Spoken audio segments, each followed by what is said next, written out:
যে মানুষটা বছরের পর বছর মাসের পর মাস সপ্তাহ কেটে যায় আমাদের ভালো থাকার জন্য, আমাদের ভালো রাখার জন্য, আর তার কথা শুনবো না, এটা কি কখনো হতে পারে? আমার বরমশাই বলল বৃষ্টি পড়তেছে বাহিরে, ঝুম বৃষ্টি, তো আজকে একটু তালের বড়া তৈরি করো। তো তালের সিজন তো শুরু হয়ে গেছে, ধুম পড়ে গেছে, বাহিরে অনেক তাল বিক্রি হচ্ছে। তো আমার বরমশাইও বাজার থেকে একটা তাল নিয়ে আসছে। এর আগেও একটা তাল এনেছিল, সেটা আমরা রুটি দিয়ে ক্ষীর বানিয়ে খেয়েছি, খুবই ভালো লেগেছিল। তো এবার বানাবো পিঠে।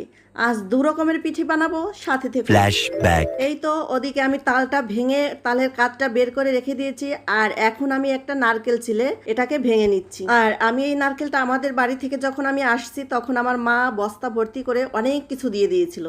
তো এখানে 3-4টা নারকেলও দিয়ে দিয়েছিল। তো ভাবলাম আজ নারকেল দিয়ে বড়া পিঠা তৈরি করি। আর নারকেলের জলটা কেউই খাবে না বলছিল, তো আমি একটু খেয়ে নিলাম, ভীষণই মজা লাগছিল।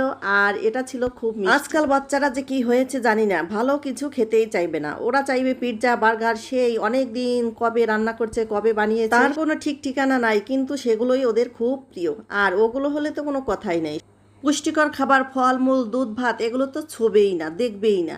আর আমাদের সময়, আমরা ছোট সময় তো শুধু দুধ ভাত খেয়েই থাকতাম, 3 বেলা 4 বেলা হলেও খেয়ে নিতাম। আর এখন পোলাপানের যত সব উল্টাপাল্টা দরবার। এই তো নারকেলটার ফালি করে বের করে আমি নারকেলটা ব্লেন্ডারে ব্লেন্ড করে নিয়েছি। আর এখন এই নারকেল গুঁড়ো মিশিয়ে দিলাম, চালের গুঁড়ো, লবণ, চিনি, আর দিয়েছি একটু খাবার সোডা। এগুলো সব কিছু দিয়ে আমি মাখিয়ে নিলাম। তারপরে দিয়ে দিচ্ছি আমি সেই তালের গোলাটা।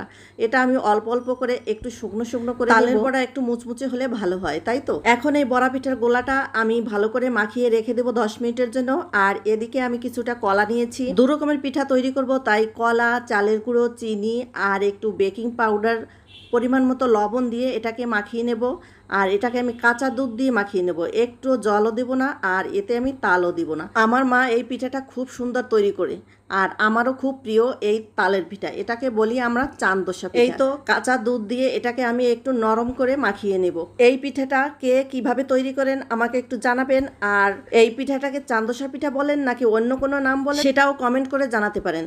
এখন আমি চুলাটা জ্বালিয়ে দিলাম, আর ছোট্ট একটা লোহার কড়াই বসিয়ে দিলাম। একার হাতে কাজ করতে করতে আমি ক্লান্ত হয়ে পড়েছি। আসলে পিঠে পার্বণ এগুলো অনেক যদি লোকজন হয়, অনেক মানুষ হয়, তাহলে খেতেও ভালো লাগে, আবার তৈরি করতেও অনেক মজা লাগে। যখন আমরা গ্রামে থাকতাম তখন যেদিন পিঠা তৈরি করতাম, তখন মা, কাকিমা, ভাই বোনেরা সব এক জায়গায় বসে পিঠা তৈরি করতাম, আর মা ভাজতো, আমরা সবাই মিলে খেতাম। কত মজাই না ছিল সেই সব দিনগুলো। আর এই যে আমি পিঠা তৈরি করতেছি, আমার ছেলেরা কিন্তু আমার কাছে একদমই আসে নাই। ওরা নাকি এই তেলের পিঠা খাবেই না, আর আমার ছেলেদের তাল একদমই পছন্দ না। কি করব বলুন। এই তো আমি এক এক করে তেলের মধ্যে পিঠেগুলো ছেড়ে দিলাম, আর কত সুন্দর ফুলে উঠেছে। জানি না পিঠে খেতে কেমন লাগবে। এটা হচ্ছে বিন্নি ধানের চালের পিঠে। আর এই প্রথম আমি বিন্নি ধানের চালের গুঁড়ো দিয়ে পিঠে তৈরি করছি। বড়াগুলো তেলের মধ্যে দেওয়ার সাথে সাথে টইটুম্বুর ভাবে ফুলে উঠেছে। আর কড়াইটা আমার খুব ছোট হয়ে গেছিল, আর পিঠে আমার বেশি দেওয়া হয়ে গেছিল, এই জন্য গায়ে গায়ে লেগে গেছে। যাই হোক, এটা যখন ঠান্ডা হবে তখন সব খুলে যাবে। আর দেখে তো খুব লোভনীয় হচ্ছে, খেতেও কিন্তু দারুণ হয়েছিল। আমার ছেলেরা খায় না, তবে আজকের বড়াগুলো এত সুন্দর হয়েছিল, ওরা সব খেয়ে নিয়েছে। এই তো সবগুলো বড়া আমার ভাজা হয়ে গেছে। আর এখন আমি সেই দুধ কলা মাখানো চান্দোসা পিঠা তৈরি করব। এভাবে আমি চামচের সাহায্যে একটা একটা করে পিঠে ভেজে নেব। আর এই পিঠেগুলো ফুলে একদম কলা গাছ হয়ে গেছে, খেতেও কিন্তু দারুণ হয়েছে। এই তো সবগুলো পিঠে আবার তৈরি করা হয়ে গেছে। এবার আমি আমার ছেলেদের নিয়ে খেয়ে দেখব কেমন হয়েছে।